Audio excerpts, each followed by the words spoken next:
This is the Global Gambit. So what is going through Putin's mind, do you think, at the moment?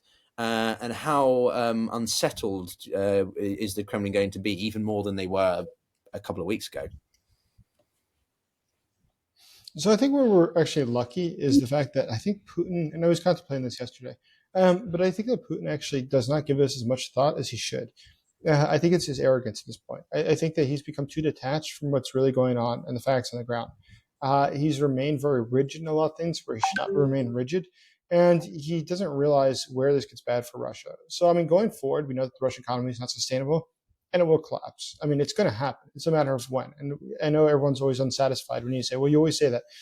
But listen, there's not one economic indicator that's positive from Russia. We see the food shortages. The cost of potatoes has increased 80% in the past year. There's serious problems within the country.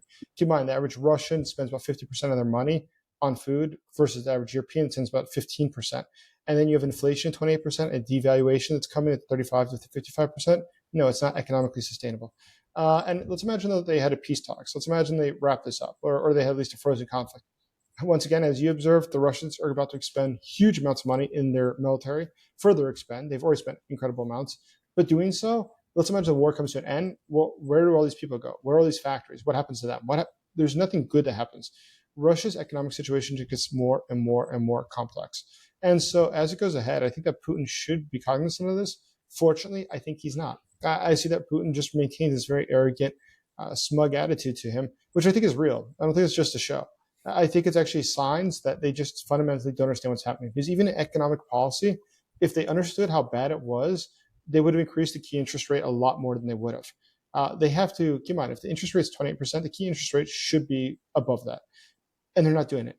Why aren't they doing it? Well, it looks like there's a lot of people in Russia, specifically in the Kremlin, who think that this Keynesian economics, boosting aggregate demand, is something that's great for the economy, which in the short term it is, but provides a sugar high. In the long term, the sugar high comes down.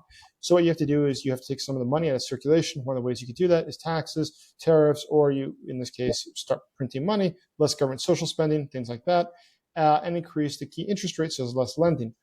They have not done that. And the fact they don't do that, I think, is because people within the Kremlin keep telling Putin they'll be unpopular, or, no, it's fine, we'll take care of everything. And he's listening to these soothsayers who keep telling him everything's going to be okay.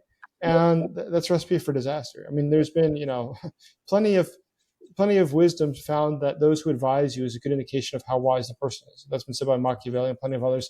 And it's true. If we look at people who are surrounding Putin now, it's become a tighter and tighter circle. And this little circle, which has kept their positions by always telling Putin he's right. There's been less and less real discussion, less and less conflict within the Kremlin, less and less real discussion of what needs to be done to fix situations. And I think that's all just fatal conceit, actually.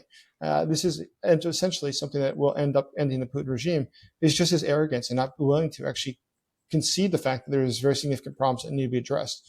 Because just in the very few things that we see that he could directly influence, whether it's a monetary policy or the war in Ukraine, or in the case of Assad, they're not doing it. And I think that's just because he's receiving a lot of false information at this point. But we also know he disappears, going back to his arrogance, disappears for long periods. And the guy does just for days or weeks at a time just disappear. And that's why it was last week they stopped including the metadata with the videos that the Kremlin puts out, so you can't see when they're actually filmed, because plenty of people had already caught on to the fact that they say it's a live broadcast. We can look at what Putin's watch and see was taped hours before, or days before perhaps.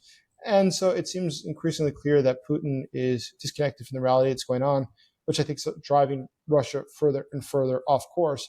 And sooner or later, the wheels will come off the Putin bus, and it will not work out well for him. The Putin bus, I'm going to write that down and remember it. But to quote something that Trump said, maybe Putin has a concept of a plan.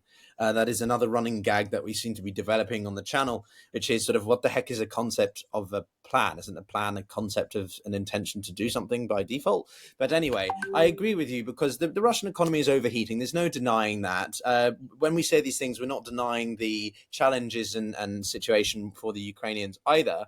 But, to deny that Russia is on the back foot in many ways is equally naive and ignorant, I think.